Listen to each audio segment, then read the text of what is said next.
ये जो खड़े होना और चलना है ये फिर ट्रेन की खासियत है, ये ट्रेन से जुड़ी हुई बात है। और एक ट्रेन जो है वो खड़ी है तो इसका मतलब फिर वो खड़ी है, इस बात से कोई फर्क नहीं पड़ता कि देख कौन रहा। पर ये बात एक्चुअल में गलत है। रेफरेंस फ्रेम वो जगह होती है जहाँ खड़े रह के कोई ऑब्जर्वर जो है वो ऑब्जर्वेशन लेता है। ट्रेन खड़ी है एक ऑब्जर्वर के लिए और वो सेम ही ट्रेन जो है वो चल रही है किसी दूसरे ऑब्जर्वर के लिए, और यही बात सच है। अब जरा सोचो, जमीन का रेफरेंस फ्रेम तो अवेलेबल है नहीं, उसके लिए तो उसका स्पेस क्राफ्ट जो है वही है जिसको वो रेफरेंस फ्रेम के तौर पे ले सकता है।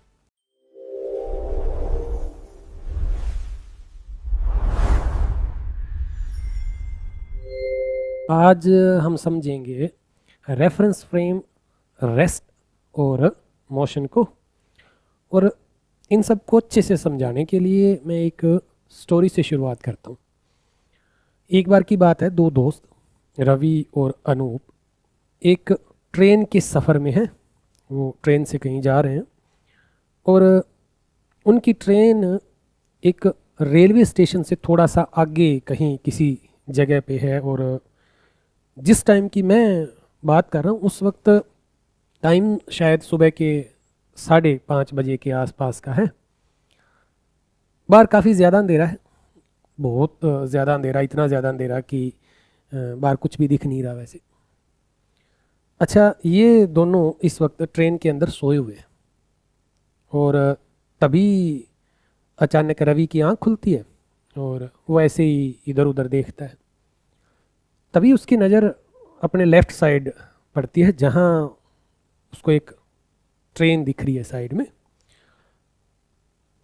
फर्स्ट टाइम जब उसने ये देखा तो थोड़ा सा उसको हैरानी हुई, क्योंकि एक रेलवे स्टेशन को छोड़ के किसी और जगह पे इस तरह से बराबर ट्रेन का खड़े होना, क्योंकि वो ट्रेन ना कुछ सेकंडों तक उसको बिल्कुल वैसे ही दिख रही थी अपनी जगह पे, ना आगे हो रही थी ना पीछे हो रही थी।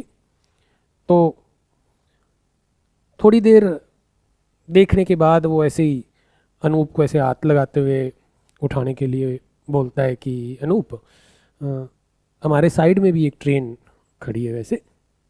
वो हैरान है ये बताते वक्त। अच्छा, अनूप उठता है और ट्रेन को देखता है। दोनों थोड़ी देर हैरान होते हैं लेकिन फिर ऐसे ही गपशप करने लग जाते हैं। एक चीज़ जो यहाँ गौर करने वाली है वो ये कि एक तो शायद रवि की नींद सही से खुली नहीं थी वैसे, और दूसरा क्योंकि बाहर काफ़ी ज़्यादा अंधेरा था, तो इन दोनों ही वजहों से वो ये चेक नहीं कर पाया, ये समझ नहीं पाया कि एक्चुअल में ना उनकी खुद की ट्रेन और वो साइड वाली जो ट्रेन है वो दोनों ही ट्रेन्स ज़मीन पर एक ही तरफ एक ही स्पीड से जा रहे हैं। अच्छा, उनकी गपशप जो है वो चल रही है और तभी थोड़ी देर बाद सुबह हो जाती है, दिन निकल आता है। जैसे दिन निकलता है और रवि की नज़र बाहर फिर पड़ती है तो वो फिर एक बार अपने लेफ़्ट साइड देखता है और वो ट्रेन अभी भी उसको वहीं वैसे ही दिख रही है वैसे। अब उस ट्रेन को वहाँ देख के वो थोड़ा हैरान है और ऐसे ही कुछ सोच रहा है। तभी अनूप उसको पूछता है कि क्या हुआ, क्या सोच रहे हो। तो रवि उसको बोलता है कि यार सोच रहा हूँ कि क्या हुआ ऐसा कि मैंने कुछ देर पहले इसी चलती हुई ट्रेन को खड़ा बोल दिया। अब अनूप थोड़ी देर सोचता है और फिर रवि को बोलता है कि गौर करना, ट्रेन खड़ी या चलती नहीं, ट्रेन खड़ी या चलती देखी जाती है। अच्छा, अब इसका क्या मतलब है? तो सबसे पहले तो जब हम ये बोलते हैं ना कि ट्रेन खड़ी है, तो एक्चुअल में हमारे कहने का मतलब ये होता है कि ट्रेन खड़ी है सबके लिए। इसका मतलब चाहे कोई भी कहीं भी खड़ा रह के उस ट्रेन को देखे, वो ट्रेन सबको खड़ी ही दिखेगी।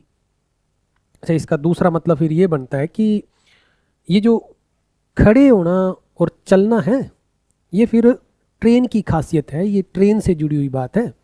और एक ट्रेन जो है वो खड़ी है तो इसका मतलब फिर वो खड़ी है इस बात से कोई फर्क नहीं पड़ता कि देख कौन रहा है, पर यह बात एक्चुअल में गलत है। तो सही बात क्या है? सही बात है कि ट्रेन खड़ी या चलती देखी जाती है। अब इसका क्या मतलब है? तो यहाँ सबसे पहले तो मान लो कि कोई ट्रेन है। अच्छा, फिर एक ऑब्जर्वर है, कोई बंदा है जो उस ट्रेन को देख रहा है और वो बोल रहा है कि ट्रेन खड़ी है। अच्छा, इसका मतलब ये है कि उस बंदे के लिए तो वो ट्रेन खड़ी है, लेकिन यहाँ एक दूसरा ऑब्जर्वर, कोई दूसरा बंदा हो सकता है जो कहीं और किसी जगह पे खड़ा हो, वो उसी ट्रेन को देख रहा हो और वो बोले कि ट्रेन चल रही है। इसका मतलब ट्रेन उसको चलती दिख रही है। अच्छा, इस सब का फिर एक दूसरा मतलब बनता है कि फिर ये जो खड़े होना और चलना जो है वो ट्रेन की खासियत होने की बजाय ये तो फिर वो जो देखने वाला जो ऑब्जर्वर है ना, उससे जुड़ी हुई बात है। जिसका मतलब ये बनता है फिर कि अ, ट्रेन खड़ी है एक ऑब्जर्वर के लिए और वो सेम ही ट्रेन जो है वो चल रही है किसी दूसरे ऑब्जर्वर के लिए, और यही बात सच है। अच्छा, अब मुद्दा आया कि फिर तुम्हें कन्फ्यूजन क्यों हुआ? तो तुम्हारी कन्फ्यूजन की सबसे बड़ी जो वजह थी वो थी कुछ डेफिनेशंस जो तुम्हें अच्छे से क्लियर नहीं थी। तो सबसे पहले हम उन डेफिनेशंस को क्लियर करेंगे और फिर इन सिचुएशंस को दोबारा से समझेंगे। ठीक है? तो सबसे पहले रेफरेंस फ्रेम। रेफरेंस फ्रेम वो जगह होती है जहां खड़े रह के कोई ऑब्जर्वर जो है वो ऑब्जर्वेशन लेता है, इधर उधर देखता है। ठीक है? उस जगह को बोलते हैं रेफरेंस फ्रेम। अच्छा, उस जगह पे खड़े ऑब्जर्वर को जब किसी चीज़ की खुद से दूरी बदलती हुई ना दिखे तो वो उसको रेस्ट पे बोलता है। उल्टा अगर ये दूरी बदलती हुई दिखे तो वो उसको मोशन में बोलता है। अगर रेफरेंस फ्रेम, रेस्ट और मोशन की ये डेफिनेशन जो है वो तुम्हें क्लियर हो गई तो एक चीज़ तो अब समझ आएगी। क्या? कि मान लो कहीं कोई ट्रेन है और फिर एक ऑब्जर्वर है जो कहीं खड़ा है। वो ऑब्जर्वर उस ट्रेन को देख रहा है और क्या देख रहा है कि उस ट्रेन की उससे दूरी नहीं बदल रही, तो वो उसको रेस्ट पे बोलेगा, जैसा कि अभी हमने डेफिनेशन से देखा। लेकिन तभी एक दूसरा ऑब्जर्वर कहीं और किसी जगह पे है। ठीक है? और वो ऑब्जर्वर क्या देखता है कि ट्रेन की दूरी जो है वो उससे बदल रही है। तो फिर एक बार जो हमने डेफिनेशन देखी उनके अकॉर्डिंग, वो ऑब्जर्वर अब उस ट्रेन को मोशन में बोलेगा। ठीक है? अगर इतनी बात तुम्हें क्लियर हो गई तो ये थोड़ा और अच्छे से अब समझ आ जाएगा जब हम उस सिचुएशन को दोबारा से देखेंगे। तो चलो फिर एक बार हम चलते हैं सबसे पहले सुबह 5:30 वाले टाइम पे। उस वक्त हम हमारी ट्रेन में थे, तो हम कह सकते हैं कि हमारे लिए रेफरेंस फ्रेम जो है वो हमारी ट्रेन थी। अच्छा, उस रेफरेंस फ्रेम से हम साइड वाली ट्रेन को देख रहे थे और क्या देख रहे थे कि उस साइड वाली ट्रेन की जो दूरी है वो हमसे बदल नहीं रही। तो ऐसे में हम उसको रेस्ट पे बोलेंगे। तो इसका मतलब ट्रेन खड़ी है। फिर ट्रेन खड़ी है, ट्रेन खड़ी है किसके लिए? जो ट्रेन के अंदर बैठा है उसके लिए। ठीक है? अच्छा, अब यहाँ जैसा कि हमें पता है कि क्योंकि बाहर बहुत ज़्यादा अंधेरा है, तो हमारी ट्रेन को छोड़ के और ऐसी कोई दूसरी जगह नहीं दिख रही जहाँ या तो हम खड़े हो सकते थे या खड़े होने की इमेजिनेशन कर सकते थे और वहाँ से उस ट्रेन को देख सकते थे।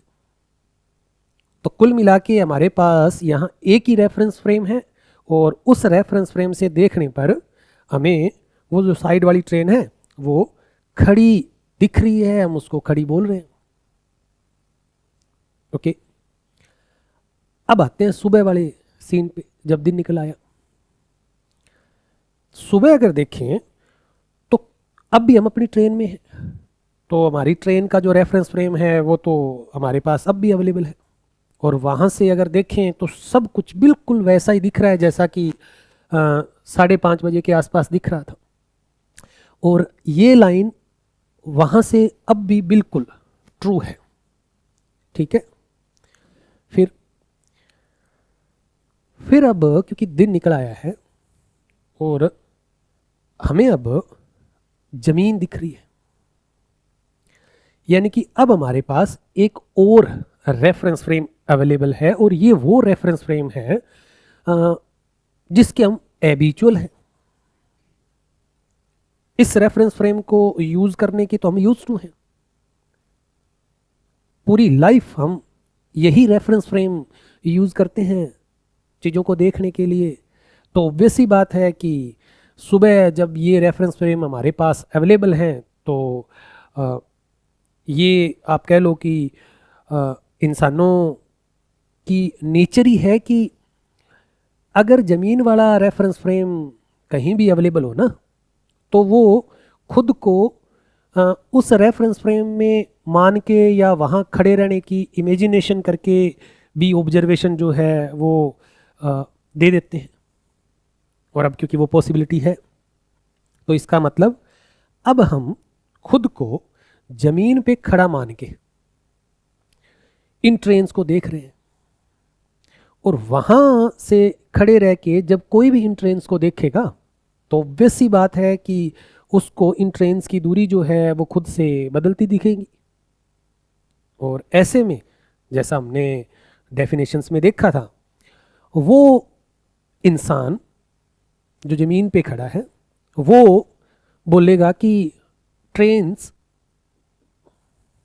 या ट्रेन चल रही है। किसके लिए? जो जमीन पर खड़ा है उसके लिए। ठीक है, अब जैसा कि हम इतनी देर से डिस्कस कर रहे हैं, इस वक्त तुम्हारे पास दो रेफरेंस फ्रेम अवेलेबल है, एक ट्रेन का और एक ज़मीन का।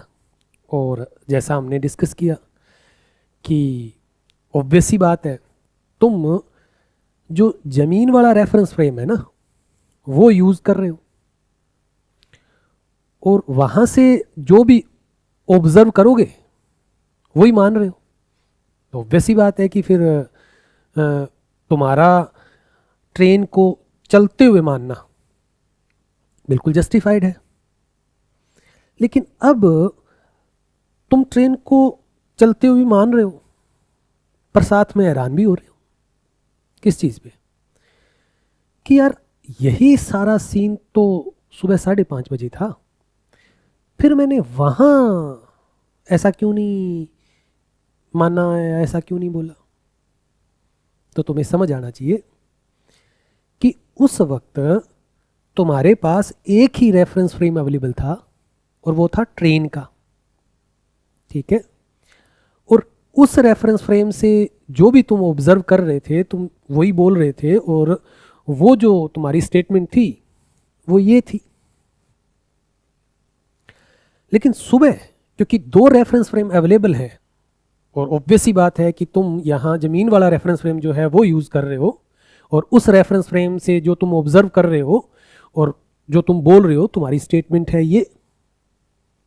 ठीक है। और अब जो तुम्हें समझना है कि इसमें अगर गौर करो तो हैरान होने वाला कुछ भी नहीं है, क्योंकि तुमने अब सिर्फ रेफरेंस फ्रेम जो है वो चेंज कर लिया है। और जैसा हमारी पिछली डिस्कशन में हमने देखा है कि खड़े होना या चलना जो है वो ट्रेन की बजाय रेफरेंस फ्रेम से जुड़ी हुई बात है। तो ऑब्वियस सी बात है कि जब रेफरेंस फ्रेम चेंज करते हो ना, तो ऑब्जर्वेशन भी चेंज हो जाती है, और जो तुम ऑब्जर्व करते हो वही बोलते हो, तो इसका मतलब तुम्हारी स्टेटमेंट भी चेंज हो जाती है। फिर इसमें कुछ इतना ज़्यादा हैरान होने वाला था नहीं वैसे, लेकिन जैसा मैंने बोला कि शायद ये जो रेफरेंस फ्रेम, रेस्ट और मोशन की डेफिनेशन जो तुम्हें क्लियर नहीं थी, शायद इस कारण से ये प्रॉब्लम खड़ी हुई है।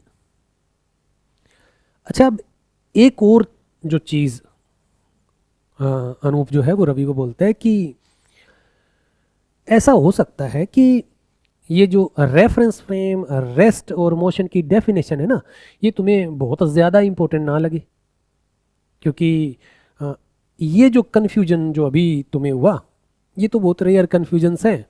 वैसे ये कन्फ्यूजन आम तो होते भी नहीं।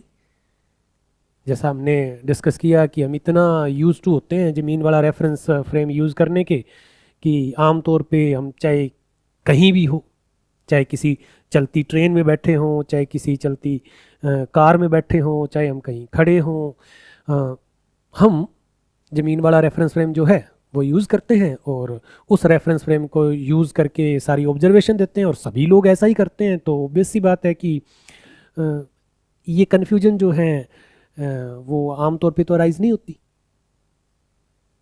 और तुम्हें लग सकता है फिर कि ये कोई ख़ास इम्पोर्टेंट डेफिनेशंस तो नहीं थी। पर एक चीज़ जो तुम्हें गौर करनी है कि हमारे लिए तो ठीक है, पर ये डेफिनेशंस तब बहुत ज़्यादा इम्पोर्टेंट हो जाती हैं जब ज़मीन वाला रेफरेंस फ्रेम जो है वो अवेलेबल ना हो। और ऐसा कब होता है?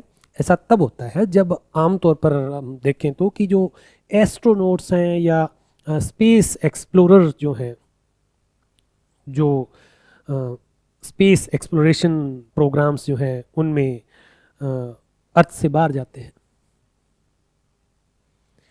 तो ऐसे में हमें पता है कि मान लो कि कोई एस्ट्रोनॉट है और वो किसी स्पेस क्राफ्ट के अंदर है जो धरती से बहुत ज़्यादा दूर है, और वहाँ से वो से किसी एस्ट्रॉयड को देख रहा है। अब ज़रा सोचो, ज़मीन का रेफरेंस फ्रेम तो अवेलेबल है नहीं, उसके लिए तो उसका स्पेस क्राफ्ट जो है वही है जिसको वो रेफरेंस फ्रेम के तौर पे ले सकता है। वहाँ से जब वो ऑब्जर्वेशन लेगा और से एस्ट्रॉयड को देखेगा, और आमतौर पर स्पेस में हमें पता भी है कि बैकग्राउंड जो है वो ज़्यादातर टाइम जो है वो डार्क ही रहता है, पीछे का हमें ज़्यादा कुछ वैसे भी नहीं दिखता। तो वैसी बात है कि उसको सिर्फ एस्ट्रॉयड दिख रहा है। तो अब अगर उस एस्ट्रॉयड की डिस्टेंस उस एस्ट्रोनॉट से बदल नहीं रही, तो उसके पास उसको चलता हुआ बोलने का कोई रीज़न नहीं है ना। भले ही ज़मीन पे खड़े किसी भी ऑब्जर्वर के लिए वो स्पेस क्राफ्ट और वो एस्ट्रॉयड जो हैं वो दोनों चल रहे हों, दोनों एक ही तरफ एक ही स्पीड से जा रहे हों, जिस कारण से जो एस्ट्रोनॉट है उसको एस्ट्रॉयड की पोजीशन बदलती ना नज़र आए, पर इससे कोई फ़र्क नहीं पड़ता ना, क्योंकि यहाँ उस एस्ट्रोनॉट को तो ज़मीन दिख नहीं रही, उसको तो सिर्फ एस्ट्रॉयड दिख रहा है जिसकी पोजीशन उसके लिए नहीं बदल रही, तो वो तो उसको खड़ा ही बोलेगा, रेस्ट भी बोलेगा। ठीक है, तो ऐसी सिचुएशन में ये डेफिनेशंस जो हैं वो बहुत ज़्यादा इम्पोर्टेंट हो जाती हैं।